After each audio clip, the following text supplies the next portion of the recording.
నమో గణపతయే. తాజాగా అన్వేషణ వ్యక్తి చేసినటువంటి వ్యాఖ్యలు అత్యంత దారుణంగా అనిపిస్తూ ఉన్నాయండి. గరికపాటి వారు ఒక అంశం ఏదో గతంలో ఎప్పుడో మాట్లాడినప్పుడు ఆ అంశం నీకు నచ్చకపోతే కనుక దానిని నువ్వు ఖండించవచ్చు, తప్పేం లేదు. అందరి అభిప్రాయాలు అందరికీ నచ్చాలనేం లేదు.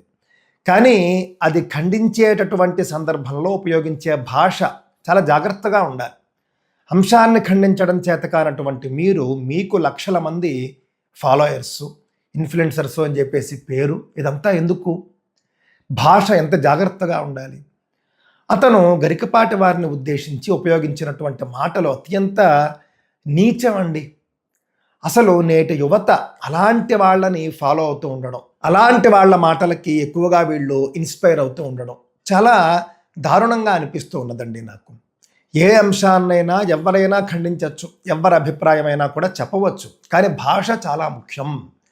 గరికపాటి ఆయన్ని ఆ స్థాయిలో అనడము అనంటే కనుక హిందూ ధర్మంలో ఆచార్య స్థానంలో ఉన్నటువంటి వాళ్ళను ఎవరినైనా కూడా అంటాము అని చెప్పడమేనండి.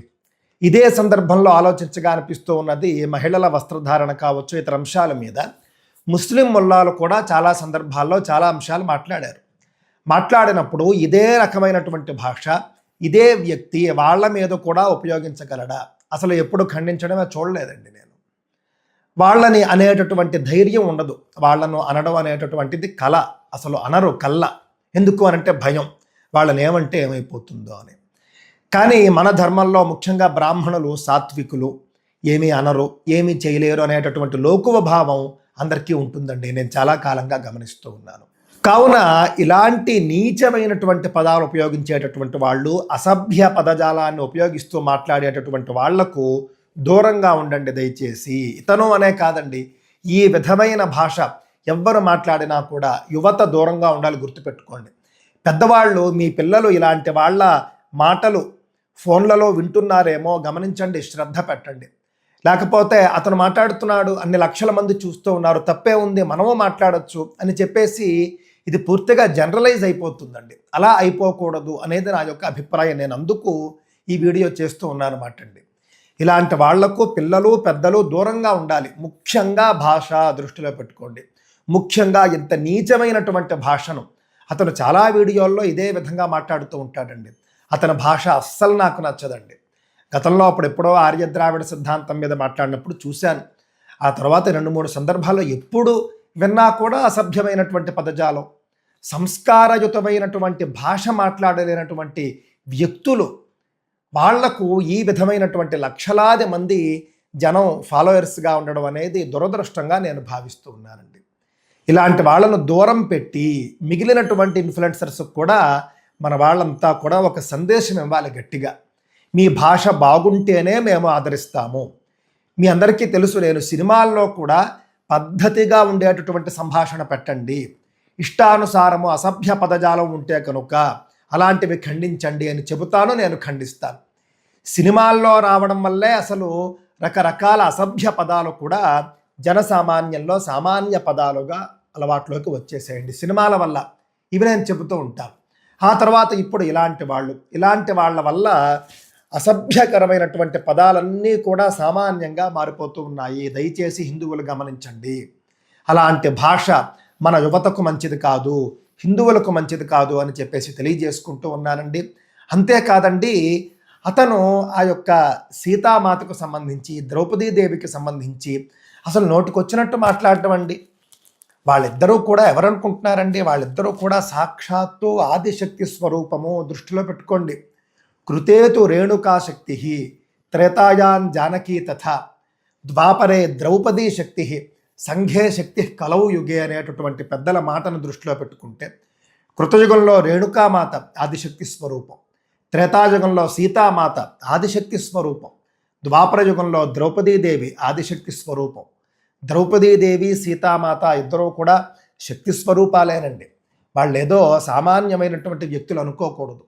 వాళ్లను ముట్టుకునే ప్రయత్నం చేశారు కాబట్టే, వాళ్లను అవమానించారు కాబట్టే సీతామాతను ఇబ్బంది పెట్టబోతేనే సర్వనాశనం అయిపోయాడు, సమూలంగా నాశనం అయిపోయాడు.